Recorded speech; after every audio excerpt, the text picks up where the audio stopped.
అందరికీ నమస్కారం. మన కథలో ఛానల్కి స్వాగతం. ఒక పెద్ద రాజ్యంలో ఒక మహారాజు ఉండేవాడు. ఆయన ధైర్యవంతుడు, శక్తివంతుడు. కానీ ఒక పెద్ద లోపం ఉంది. అది అతని యొక్క అధిక కోపం. చిన్న విషయం జరిగినా అధికంగా కోపం వచ్చేది. ఎవరైనా చిన్న తప్పు చేసినా గట్టిగా మందలించేవాడు. అంతా రాజును చూసి భయపడుతూ మాట్లాడేవారు.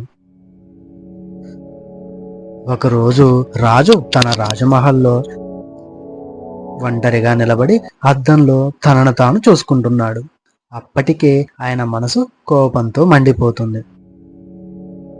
అద్దంలో తన ముఖం కనిపించింది. కోపంతో ఎర్రబడిన కళ్ళు, గట్టిగా బిగించిన పెదవులు. రాజు ఒక్కసారిగా కోపంగా అరిచాడు. నన్ను ఎందుకు ఇలా చూపిస్తున్నావు అని కోపంతో అద్దాన్ని గట్టిగా కిందకేసి కొట్టాడు. అద్దం ముక్కలైంది, నేలపై పగిలిపోయి పడింది. రాజు మరింత కోపంగా నన్ను తప్పుగా చూపించావు అంటూ గట్టిగా అరవసాగాడు. అంతలో మంత్రి లోపలికి వచ్చాడు. అద్దం ముక్కలు కోపంతో ఉన్న రాజును చూసి చిరునవ్వు నవ్వాడు.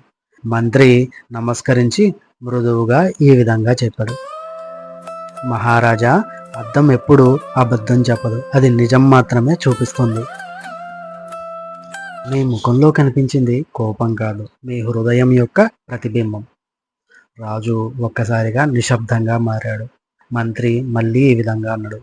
లోపాలు అద్దం వల్ల రావు మహారాజా, అవి మనలోనే ఉంటాయి. వాటిని ఇతరులపై మోపడం సరి అయిన పద్ధతి కాదు. రాజు తన తప్పు గ్రహించాడు. తన కోపం వల్లే సమస్యలు వస్తున్నాయని అర్థం చేసుకున్నాడు.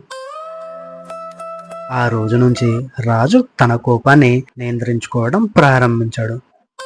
అతడు అద్దాన్ని కాదు, తన మనసును మార్చుకున్నాడు. ఈ కథలోని నీతి ఏమిటంటే, మన లోపాలు మనవే, వాటిని ఇతరులపై వేయకూడదు. ముందుగా మన మనసును మార్చుకోవాలి. మనం మారితే ప్రపంచం మారుతుంది.